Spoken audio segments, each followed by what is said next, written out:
Bonsoir amis internautes et merci de nous retrouver une fois de plus en direct du stade Amadou Ahidjo de Yaoundé.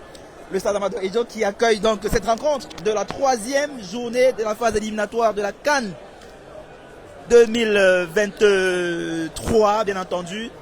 Les Lions des Notables du Cameroun qui vont donc se produire sur cette pelouse dans quelques instants seulement face aux Braves Warriors de la Namibie. Amis internautes, nous avons décidé de vous faire vivre en direct tous ces moments d'avant-match, de la mi-temps et d'après-match exclusivement sur CFoot.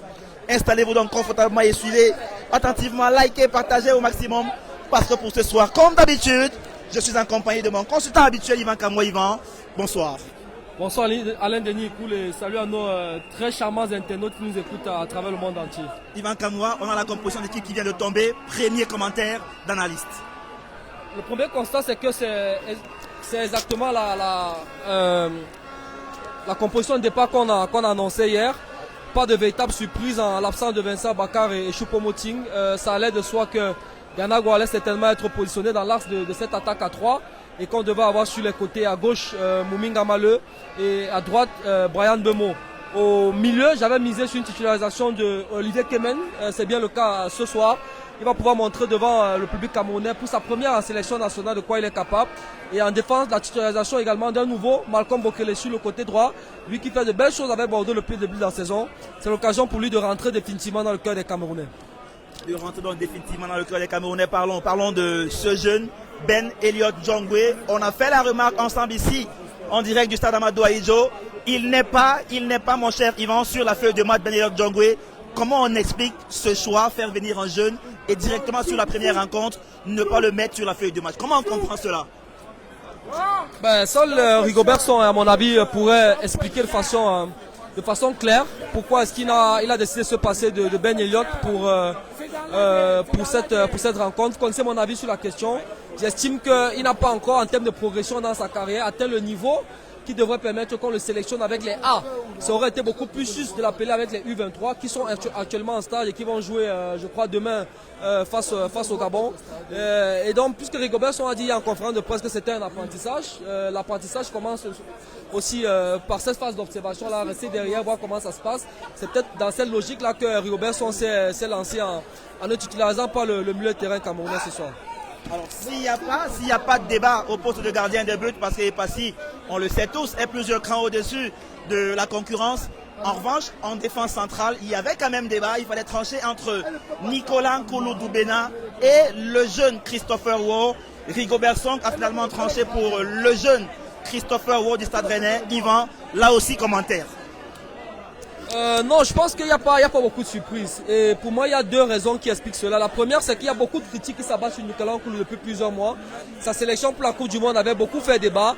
Son manque de temps de jeu en club fait également débat. Et donc sa présence en sélection nationale est un grand débat. Ça parle beaucoup au Cameroun. Et je pense que Rigobertson n'a pas voulu prendre le risque de vouloir l'aligner pour un match à domicile avec éventuellement le risque de voir le public lui crier dessus. Ça aurait pu lui entamer son moral. Ça, c'est la première raison. La deuxième, c'est qu'il est arrivé relativement tard pour le regroupement, mardi soir seulement. Et donc, il a raté 2 jours d'entraînement pratiquement en termes de logique sportive pour un match qui devait avoir lieu vendredi. Pour un joueur qui manque déjà de temps de jeu en club, pour moi, c'était logique qu'il ne participe pas et qu'il ne soit pas aligné comme titulaire ce soir. Après, sur l'échauffement, on peut bien constater qu'il est au moins sur la feuille de match, ce qui veut dire qu'il y a au moins la possibilité qu'il puisse rentrer en cours de jeu en fonction du scénario de la rencontre, en fonction de certains péripéties qui pourraient intervenir durant le match. Mais pour moi, le fait qu'il ne soit pas titulaire ce soir est logique au regard des deux raisons que j'ai évoquées. Mais à quoi peut servir ce genre de garçon, Yvan? On sait qu'il a déjà 33 ans. À quoi est-ce qu'il peut servir à ce groupe s'il n'est pas titulaire aujourd'hui? Probablement un travail d'encadrement. Il y a 5 à 6 joueurs qui vont découvrir la sélection nationale sur ce regroupement. On faisait mention tout à l'heure d'Olivier Kemen et de Malcolm Bokele qui seront à leur première sélection. On va d'ailleurs en parler, oui. Voilà, à domicile avec le Cameroun. On connaît la pression qu'il y a de jouer un match à domicile à Lyon notable du Cameroun. Nicolas Nkulu, qui est dans cette sélection depuis bientôt 14 ans, connaît très bien ces habitudes-là. Et donc en termes d'encadrement, en termes de préparation psychologique, il va être d'un apport considérable pour ces jeunes joueurs-là qui vont découvrir le maillot des Lions notables pour un match à domicile. Alors parlons cette fois du jeune Malcolm Bokele, des Girondins de Bordeaux, qui lui aussi va faire sa première sélection, première convocation et première sélection directement avec les Lions indomptables du Cameroun. On sait que la concurrence à ce poste-là n'avait jamais été relevée avec Fight Police, qui s'était définitivement imposé comme le cadre et sans jamais être inquiété parce qu'Olivier Mbaizo c'était beaucoup trop faible en termes de concurrence. Est-ce que désormais Fight Police tient son concurrent au poste de latéral droit? Je pense qu'il va pas falloir aller, il va falloir de parler plus vite que la musique. C'est un joueur qui montre des choses intéressantes. En deuxième division, quand même, faudrait-il le rappeler avec Bordeaux, c'est pas le top niveau. Il faudrait aussi quand même le souligner. Maintenant, c'est une possibilité supplémentaire que nous offre la blessure de Fight Collins. Parce que Fight Collins n'a pas souvent été beaucoup blessé à l'équipe nationale du Cameroun.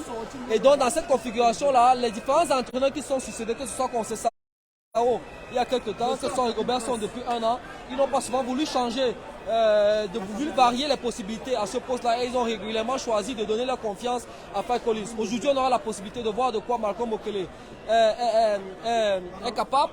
Il ne va pas falloir aller plus vite, je le disais tout à l'heure, danser plus vite que la musique. On va attendre de voir ce qu'il va montrer en termes de copie ce soir dans un match à domicile avant de savoir si véritablement ça pourrait être un challenger sérieux pour Fight Collins à ce poste. Alors si on a relancé quelqu'un d'autre sur le côté droit, à gauche, en revanche, Rigobertson a préféré faire avec un garçon qu'il connaît très bien, en l'occurrence Nou Tolo. Est-ce qu'il n'y avait pas lieu, c'était pas l'occasion d'essayer aussi de relancer la concurrence sur ce côté gauche-là, Yvan? Oui, effectivement, c'est la possibilité pour Rigobertson de donner quelques minutes en match officiel en tant que titulaire à Dalen Yongwa. Il avait joué lors des deux confrontations, je crois la première confrontation contre l'Ouzbékistan en amical du côté de la Corée, mais il n'avait malheureusement pas été retenu dans la liste des joueurs qui devaient partir du côté du Qatar. J'estime que c'est un joueur qui mérite qu'on lui donne sa chance. Et pour un match comme celui-là à domicile, j'aurais pensé que Rigobertson pouvait lui donner sa chance, mais quand on jette un coup d'œil rétrospective sur la façon de faire de Rigobertson depuis maintenant un an qu'il a la tête de cette sélection. Voilà, c'est pas un entraîneur qui prend des risques, c'est pas un entraîneur qui va chambouler son équipe ou qui va faire des choix forts sur un match. Et partant de ce principe-là, ça va de soi qu'il ne devait pas forcément bouleverser son 11 entrants ce soir. Il devait forcément quelque part repartir avec des joueurs dont il avait déjà des références claires en termes de performance parce que ce sont des joueurs qu'il connaît et il ne devait pas forcément tenter le risque de faire jouer Daniel Longwa. Même si j'estime qu'en termes de performance, aujourd'hui, Daniel Longwa... On va avancer d'un cran, on va avancer pour aller rejoindre un peu Olivier Kemen qui a été avec des garçons comme Samuel Umgwet. On a tous vu que c'était pas d'un top niveau. Aujourd'hui, est-ce que, enfin après tu me diras qu'on ne devrait pas aller plus vite que la musique, mais est-ce qu'aujourd'hui on se dit pas qu'on tient peut-être là la perle qui pourrait résoudre les problèmes de sortie de balle dans l'entrejeu des Lions? Dans tous les cas, on l'espère et au regard de ce qu'Olivier Kemen montre depuis le début de la saison avec Kayserispor côté de la Turquie, il faut dire que c'est un garçon qui a du coffre, c'est un garçon qui a de la qualité. Maintenant, les matchs avec l'équipe nationale sont toujours des matchs particuliers parce qu'il y a une pression supplémentaire qui se rajoute. Ce n'est jamais facile lorsqu'on sait qu'il y a 25 millions de Camerounais qui vous regardent vous déployer d'histoire, qui a vu défiler tellement de générations de joueurs, tellement de joueurs de qualité, des Tofil Abega et Tessera. Et donc quand on est appelé à évoluer à un poste où par le passé on a connu des gars comme ceux-là, comme les Grégoire Mbida, Arantes, forcément ça nous met un peu de pression. Maintenant, ceci étant dit, j'espère vraiment qu'avec l'idée que même on va pouvoir avoir un début de réponse, un début de solution par rapport justement à ce pivot défensif dans ce milieu de terrain qui manque depuis plusieurs années au Cameroun. Tu as évoqué les possibilités qui ont été testées à ce poste-là. Samuel Umgwe, Martin on l'a même dans une certaine mesure, Fanzambo Anguissa, mais ça n'a pas toujours été ça. Gaël Ondoa à une certaine époque beaucoup plus récente. Et donc j'espère qu'avec Olivier Kemen aujourd'hui, il va pouvoir afficher un niveau de performance qui va apporter un peu de rassurance dans l'esprit du sélectionneur et qui va lui permettre d'avoir des possibilités beaucoup plus larges à l'avenir pour pouvoir composer son milieu de terrain pour les matchs futurs. Parlons cette fois de Olivier Cham. On l'a vu hier en conférence de presse, on y était d'ailleurs ensemble. On a senti un mec beaucoup trop, assez serein, assez sûr de lui, assez déterminé à remporter cette rencontre face à la Namibie. Aujourd'hui, il faut dire qu'on est resté sur notre fin quand même après la Coupe du Monde et le match qu'il avait livré, un match assez intéressant face au Brésil, mais ce n'était pas assez suffisant pour se faire une idée réelle de son impact dans le jeu des Lions indomptables. Est-ce qu'aujourd'hui, ce n'est pas le rendez-vous rêvé pour Olivier Cham de démontrer aux Camerounais que désormais, il faudra compter sur lui pour l'entrejeu des Lions indomptables? En termes de qualité, en termes de potentiel intrinsèque, ça fait partie c'est clairement un joueur qui mériterait ou qui postule logiquement pour un poste de titulaire dans cet entrejeu de l'équipe nationale du Cameroun. Maintenant, tu parlais de la pression. C'est quand même un joueur qui est passé par Manchester City. Beaucoup de gens ne le savent pas. Qui a joué à l'Olympique de Marseille. Quand on a joué dans des clubs comme ceux-là, qui sont quand même des références européennes dans chacun des deux championnats par lesquels il est passé, et qui en termes de pression sont des clubs qui concentrent suffisamment de pression. Et donc, si on est passé par ce type de club-là, ça veut dire qu'on a appris à gérer la pression. Maintenant, je le disais tout à l'heure pour Olivier Kemen, c'est également valable pour Levien Cham, qui va jouer son premier match à domicile avec les Lions Indomptables. Jusqu'ici, il n'avait jeté des matchs à l'extérieur. Ça va certainement être un match avec beaucoup plus de pression. Il va certainement avoir un peu d'appréhension, même si hier en conférence de presse, il a essayé de dégager beaucoup plus de sérénité. Il a essayé d'estomper cette pression-là en sa manière. Mais pour revenir à ses qualités individuelles, depuis le début de la saison, avec son club en championship, il fait de très belles choses. Le week-end dernier d'ailleurs, il réalise encore un but et une passe décisive avec son club. Si on enlève Zambo Anguissa dans ce compartiment de jeu, il fait probablement partie des joueurs camerounais les plus performants depuis le début de la saison. Titulaire indiscutable pratiquement avec son club. Il enchaîne les belles performances. Il joue dans un championnat, même si c'est la deuxième division, mais qui en termes de niveau, en termes de pression, peut se rapprocher d'un championnat comme la Turquie par exemple, qui est la première division, parce qu'en Angleterre, le niveau en termes d'intensité est quand même suffisamment élevé. Et donc quand vous êtes un garçon qui au quotidien évolue dans ce contexte-là, forcément ça veut dire que vous avez de la qualité, mais c'est maintenant à lui de montrer que cette qualité dont il fait montre en club, il est capable également d'afficher le même niveau de performance avec l'équipe nationale du Cameroun afin de gagner définitivement sa place dans l'esprit du sélectionneur et de s'installer comme un potentiel titulaire dans la durée dans ce milieu de terrain de l'équipe nationale du Cameroun. Amis internautes, continuez de partager ce direct, continuez de le liker, invitez les amis à venir nous suivre en direct sur CFoot et nulle part ailleurs. Et nous, on va progresser. On va progresser, mon cher Yvan, dans ce briefing de cette rencontre, de ce débriefing de ce 11 entrant choisi par Rigo Belson. Et parlons cette fois d'un monsieur, un monsieur qu'on a choisi aujourd'hui de responsabiliser en l'absence de Vincent Aboubakar, en l'absence d'Éric Maxime Choupo-Moting. Je parle là de Franck Zambo Anguissa, qui aujourd'hui a été promu au rang de capitaine de l'équipe du Cameroun. Il va donc arborer le brassard dans cette rencontre face à la Namibie. On sait que c'est le patron au niveau d'un point de vue technique de cette équipe jusqu'ici. Est-ce qu'aujourd'hui, ce n'est pas le moment pour lui de montrer davantage toute sa palette technique et de se mettre un peu au niveau de ce qu'on voit de lui au Napoli ces derniers temps? Je pense qu'en termes de niveau, Zambo Anguissa, du moins de ce qu'il montre de ses performances en club, a clairement franchi un palier depuis qu'il est arrivé au Napoli et davantage cette saison où il réalise clairement la saison la plus aboutie de sa carrière. Maintenant, par le passé, on a souvent eu l'habitude de voir un Zambo Anguissa à double visage, c'est-à-dire un Zambo Anguissa très performant, très sérieux dans ses performances en club, mais qui ne réussissait pas à afficher le même niveau de performance et la même physionomie, le même visage lorsqu'il est en sélection du Cameroun. Mais depuis la Coupe du Monde, c'est un Zambo Anguissa qui semble avoir beaucoup changé parce que les 3 matchs que j'ai vus en Coupe du Monde, c'est vrai, certaines actions, notamment face à la Serbie, où il est coupable, on peut dire, sur 2 buts directs, mais en termes de production, en termes d'engagement, en termes d'attitude, en termes de body language, ce qui dégage sur le terrain, c'est un Zambo Anguissa complètement différent. Et tu l'as dit, en l'absence des 3 cadors que sont Vincent Aboubakar, Choupo-Moting, j'ajouterais même André Onana qui dans la hiérarchie était passé comme 3e capitaine.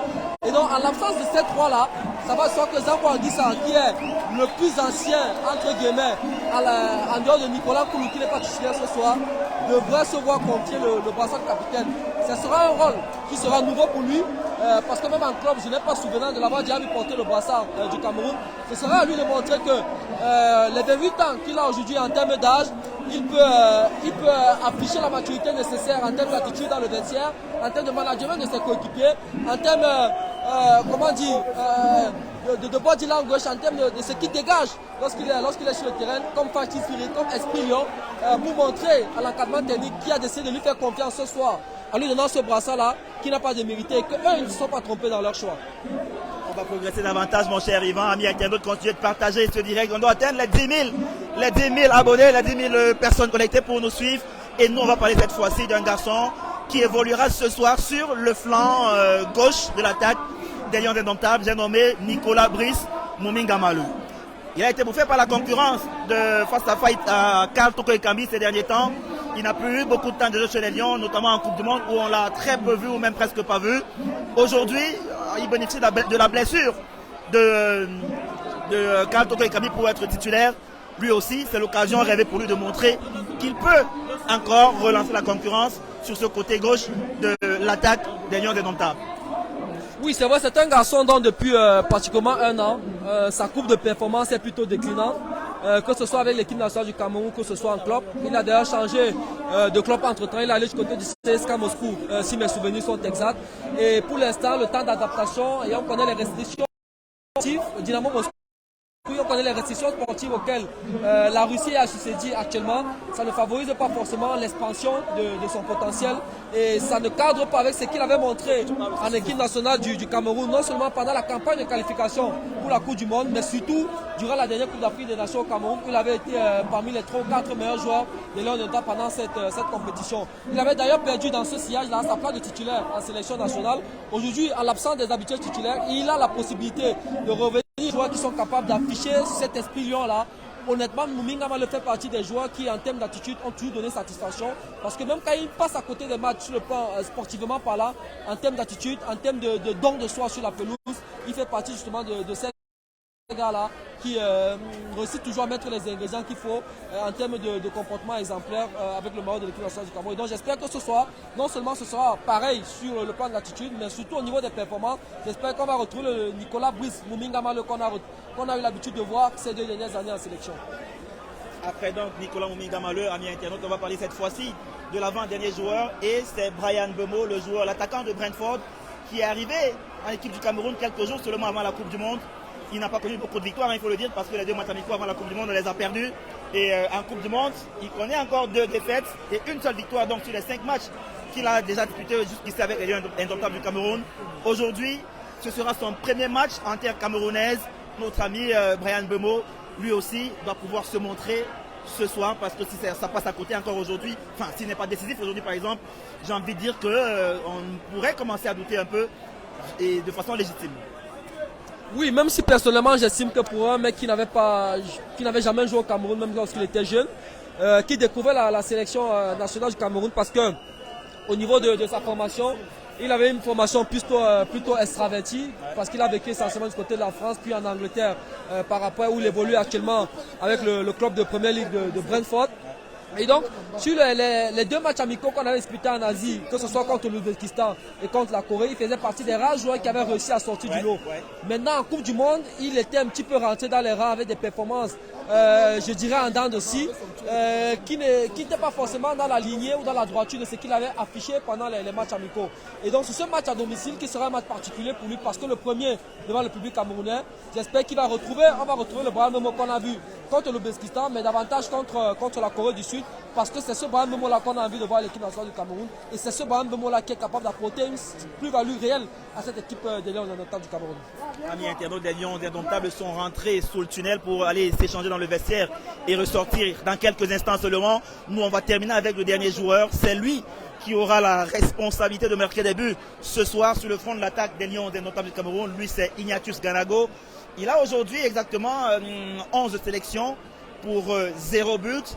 Il a souvent réclamé beaucoup plus de responsabilités aujourd'hui, avec l'absence des cadors, des patrons de l'attaque comme Choupo-Moting et Vincent Aboubakar. Il a l'occasion là de se montrer en étant directement titulaire. Et de mieux qu'en Fandena ici à Yaoundé pour pouvoir démontrer de quoi est-ce qu'il est capable. Ignatius Ganago, aujourd'hui c'est, j'ai envie de dire, le match de sa vie avec les Lions. Oui, c'est une autre possibilité qui lui est offerte. Il a souvent eu sa chance avec les Lions indomptables, mais il n'a pas souvent su se montrer à son avantage, malheureusement pour lui. Et c'est un joueur qui est en sélection depuis pratiquement 3 ans environ, mais il a seulement 11 sélections. C'est dit que parfois ses performances en dents de scie, son manque d'assurance avec l'équipe nationale du Cameroun, ont parfois amené les différents staffs techniques à se passer de lui. Même s'il faut quand même rappeler qu'il sort d'une période sur le plan émotionnel un peu compliquée, frappé par la perte de sa fille. En termes de charge émotionnelle, c'est quand même suffisamment important, justement. Et j'espère qu'il pourra dominer cette pression, cette émotion psychologique-là, pour enfin montrer les qualités dont il a souvent fait montre du côté de la Ligue en France, par les différents clubs où il est passé, que ce soit Lens, que ce soit Lens, aujourd'hui avec le FC Nantes, et qu'on va retrouver un Ignatius Ganago beaucoup plus intéressant et qui va s'aimer le doute dans l'esprit de l'encadrement technique, dans l'optique des compositions futures des 11 de départ, afin de leur permettre de savoir que, tiens, aujourd'hui, Ganago fait partie des joueurs avec qui il faudrait composer, mais ça se démontre sur le terrain.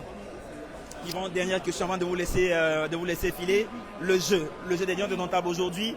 On sait qu'il y aura très probablement une équipe de Namibie qui va faire bloc bas et nous attendre dans son arrière-garde. Comment on joue côté Lions indomptables? Est-ce qu'on se découvre? Est-ce qu'on va à l'abordage complètement? Est-ce qu'on s'en fout de ce qui peut arriver? On se lance et on se dit on doit vite marquer à tous les prix. Non, je pense qu'on en parlait hier lors de la séance de reconnaissance de terrain des Lions indomptables. C'est un match où clairement le Cameroun aura le ballon parce qu'on va avoir affaire à une équipe de Namibie qui va probablement jouer bas, qui va arriver avec beaucoup d'humilité, beaucoup de respect face à une équipe du Cameroun qui déjà joue à domicile, mais qui se présente face à elle dans la posture d'un véritable ogre du football africain. Et donc dans cette posture-là, on va forcément avoir droit à une équipe de Namibie qui va jouer bas, qui aura un bloc très compact avec des lignes resserrées et qui va essayer de jouer les quelques coups lorsqu'ils auront le ballon en transition sur des attaques rapides ou en contre-attaque pour pouvoir perturber ce bloc camerounais. En face côté Cameroun, je pense que la clé du match va être dans notre capacité à pouvoir utiliser le ballon de façon judicieuse. Parce que quand vous jouez face à une équipe qui est bloc bas, normalement il faut mettre de la vitesse dans le jeu, prendre de temps dans la préparation des actions afin de pouvoir surprendre ce bloc namibien qui va certainement se projeter lorsqu'elle aura le ballon. Et donc lorsqu'on récupère le ballon, on va pouvoir en 2-3 passes, 4 passes maximum se retrouver dans les 30 derniers mètres de l'adversaire pour éviter que leur bloc défensif se reconstitue rapidement. Maintenant, il y a plusieurs cas de figure. Un but peut arriver très tôt dans le match, ce sera tout bénéfique pour l'équipe nationale du Cameroun parce que ça va rajouter en termes de motivation, en termes d'apaisement sur le plan psychologique, quelque chose assez 11 qui définir la performance des Lions indomptables ce soir-là. On peut marquer tôt, si on réussit à marquer, tant mieux. Si on ne réussit pas à marquer, il va falloir faire preuve de patience, continuer à être patient, appliquer les consignes d'encadrement technique qui j'espère sera inspiré ce soir pour pouvoir mettre sur pied un plan de jeu qui va permettre de prendre à dépourvu cette équipe de la Namibie. Donc voilà pour moi la configuration dans laquelle les Lions indomptables devraient aborder ce match ce soir pour éviter d'être surpris par une équipe de Namibie qui, faudrait-il le rappeler, pourrait se relancer complètement dans cette poule-là en cas de victoire ce soir face aux Lions indomptables parce qu'il y a 2 places à prendre pour les qualifications dans cette poule et la Namibie est actuellement 3e et donc ils vont essayer de jouer ce match comme le match qui pourrait les relancer dans cette poule-là.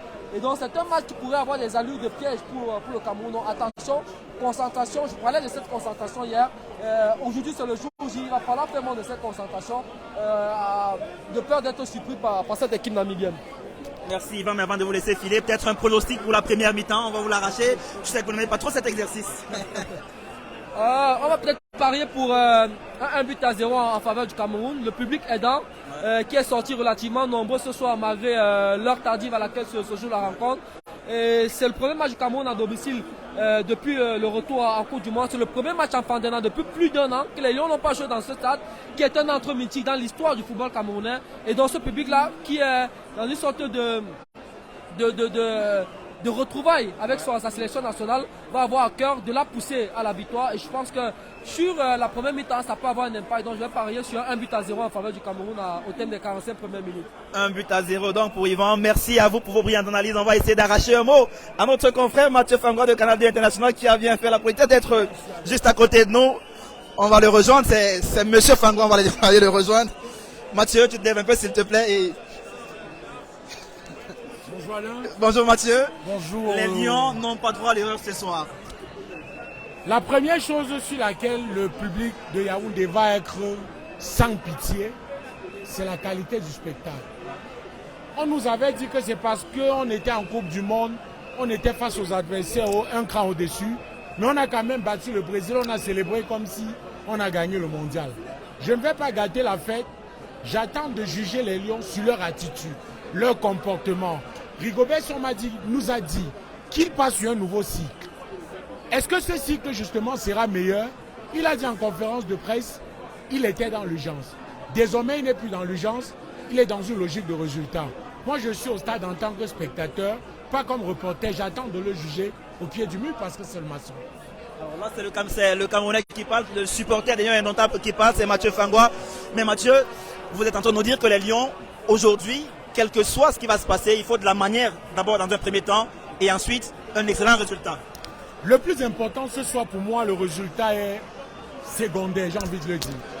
Tu sais que le Cameroun, sur les 5 ou 6 derniers matchs, n'a pas gagné avec la manière, sur les victoires. Sur les matchs qu'on a gagnés, c'était sans la manière. Vous ne me direz pas qu'on a gagné 1-0 face à la Zambie. C'était la Zambie? Zimbabwe? Burundi. Est-ce qu'on a gagné avec la manière? Non. Aujourd'hui, on rejoue à la maison à domicile. Raison de plus pour démontrer que nous sommes le Cameroun. Nous sommes 5 fois vainqueurs de la Coupe d'Afrique. Un pronostic, Mathieu? Ben, je suis Cameroun. Merci à vous, Mathieu Fango, amis internautes. On va vous permettre de vivre l'entrée des joueurs de l'équipe nationale du Cameroun, les Lions indomptables qui sont en train de rejoindre la pelouse du stade Amadou Ahidjo en ce moment même. On vous laisse vivre ces moments sans commentaire, en direct et en exclusivité sur CFoot.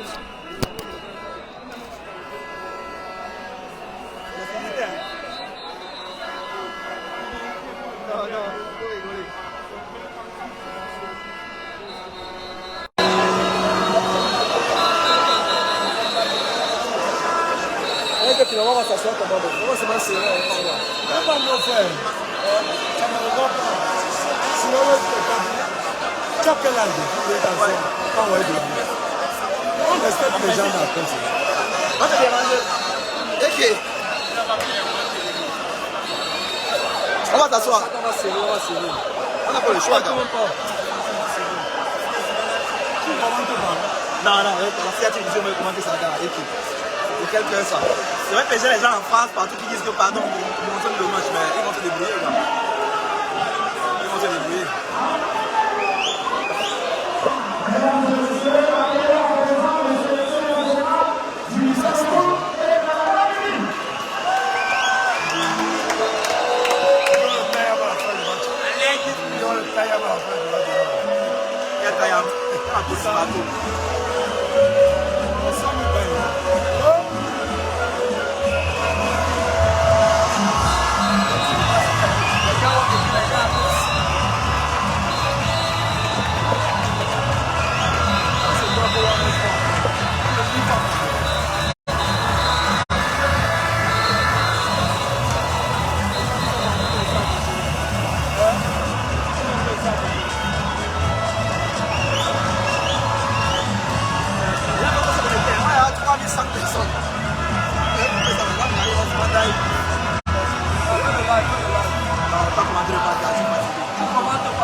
Servir que ce soit